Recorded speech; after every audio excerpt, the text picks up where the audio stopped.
જય શ્રી સાગરેશ્વર મહાદેવ. જય પૂર્ણ પુરુષોત્તમ ભગવાન. સાંભળો પૂર્ણ પુરુષોત્તમ માસની પાવન, ચમત્કારિક અને જીવનને પ્રેરણા આપતી દિવ્ય કથાઓ. આ પવિત્ર માસમાં ભગવાન પૂર્ણ પુરુષોત્તમની કૃપાથી ભક્તોના જીવનમાં સુખ, શાંતિ, સમૃદ્ધિ, આધ્યાત્મિક ઉન્નતિ પ્રાપ્ત થાય છે. દરેક અધ્યાયમાં ભક્તિ, શ્રદ્ધા, સેવા, દાન, સત્ય, સંયમ અને સારા કર્મોની અદ્ભુત શીખ આપવામાં આવે છે, જે જીવનને નવી દિશા આપે છે. જે ભક્ત પૂર્ણ શ્રદ્ધાથી પૂર્ણ પુરુષોત્તમ માસની કથા સાંભળે છે, તેના જીવનના દુઃખો દૂર થાય છે અને ભગવાનની અસીમ કૃપા પ્રાપ્ત થાય છે. તો આવો ભક્તિભાવ સાથે સાંભળીએ પૂર્ણ પુરુષોત્તમ માસની આ દિવ્ય કથા. જય પૂર્ણ પુરુષોત્તમ ભગવાન. વિડીયો ગમે તો લાઈક કરો, શેર કરો, સબસ્ક્રાઈબ જરૂર કરો. અધ્યાય 17. ચાર ચકલીની વાર્તા. આનંદપુર નામે એક નાનું ગામ હતું. ગામમાં શ્રદ્ધાળુ નર નારી વસે. પવિત્ર પુરુષોત્તમ મહિનો આવ્યો. સૌ નદીએ નાહવા જાય, કાંઠાગોળની વાર્તા સાંભળે, યથાશક્તિ દાન દક્ષિણા આપે, સીધું સામાન આપે, રસ્તામાં જ્યાં મંદિર આવે ત્યાં દેવ દર્શન કરે, બે ઘડી બેસીને સત્સંગ કરે.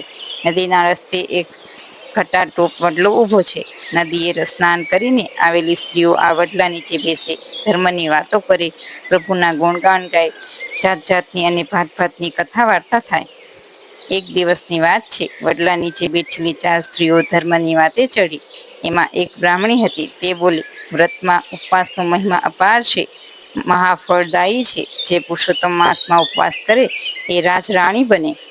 બીજી સ્ત્રી વાણિયા હતી. એ બોલી, ઉપવાસ ન થઈ શકે તો ધારણા પારણા તો કરવા જ જોઈએ. જે ધારણા પારણા કરે એને નગર શેઠની શેઠાણી બનવાની વૈભવમાં મહાલવા મળે. આ સાંભળી સોનાર કહેવા લાગી, મારી બહેનો, ઉપવાસ કે ધારણા પારણા કરવાની શક્તિ ના હોય તો એકટાણા તો કરવા જ. એનું પુણ્ય મોટું છે. ભલે વૈભવ માણવા ન મળે, પણ એકટાણા કરનાર કદી ખાધે પીધે દુઃખી ન થાય. ત્યારે ચોથી સુતારણ બોલી, અને કનિષ્ઠમાં કનિષ્ઠ મોઢે લગામ નહીં, તે 2 વાર કે તેથી વધુ વાર ખાય એ આગલા ભવે દુઃખના દરિયામાં ડૂબે. એને તો મળે ગરીબાય. એમ તો કાગડા કૂતરા પેટ ક્યાં નથી ભરતા. માણસ અવતાર મળ્યો હોય તો કાંઈક વ્રત નિયમ તો હોવા જ જોઈએ. વડલા નીચે ચાર સ્ત્રીઓ ઉપવાસની, ધારણા પારણાની અને એકટાણાની વાતો કરી રહી છે. ત્યારે વડલાની એક ડાળ ઉપર બેઠેલી ચાર ચકલીઓ આ વાર્તા સાંભળી રહી છે. ચારેય નક્કી કર્યું કે આ વાતનું પારખું તો કરવું જ.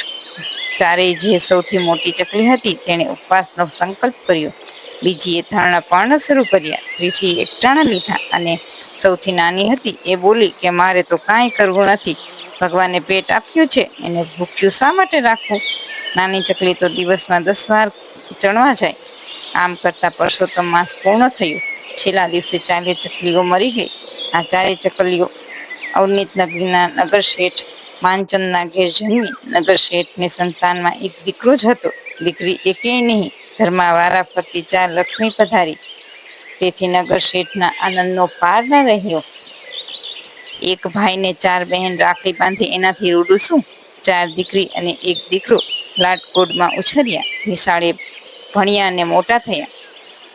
કાળનું પૈડું ફરતું ગયું અને નગર શેઠની રૂપના અંબાર જેવી 4 દીકરીઓ ઉંમર લાયક થતી ગઈ. સૌથી મોટી છોકરી રાજાના કુંવરને ગમી ગઈ. તેથી શેઠે એને કુંવર સાથે લગ્ન કરાવી દીધા. બીજી 3 એના ભાગ્ય પ્રમાણે વર મળ્યા. બીજી દીકરીએ એક ધનપતિ શેઠના દીકરા સાથે પરણાવી. ત્રીજીને નાની હાટડીવાળા વર મળ્યો અને સૌથી નાની મહેનત મજૂરી કરીને રોજનું લાવીને રોજ ખાનારું વર મળ્યો. ભાગ્યની વાત છે. ભાગ્યના ભેદ કોઈ જાણી શકતું નથી. ચારેય પરણીને સાસરે ગઈ. થોડા સમય પછી નગર શેઠના પુત્રના લગ્ન આવ્યા. એટલે પિતાએ દીકરીઓને કંકોત્રી લખી. જે સૌથી નાની હતી એ તો કંકોત્રી મળતા જ દોડી આવી. સૌથી મોટી હતી એ 1 દિવસ વહેલી આવી, બીજી 2 દિવસ વહેલી આવી અને ત્રીજી 3 દિવસ વહેલી આવી. આ પ્રમાણે ચારેય બહેનો ભેગી થઈ. ભાઈને ધામધૂમથી પરણાવ્યો. પછી વિદાયની વેળાએ દીકરી પ્રસંગે પિયર આવી હોય તો કંઈ દેવું તો પડે જ. નગર શેઠ મોટી દીકરીને 20 તોલાનો હાર આપ્યો, એનાથી નાનીને 15 તોલાનો આપ્યો, એનાથી નાનીને 10 તોલાનો દોરો આપ્યો અને સૌથી નાનીને સોનાના બદલે જોડ લુગડા અને ઘઉંના 2 ગુણી આપી. ત્યારે નાની દીકરીનું અંતર બળવા લાગી.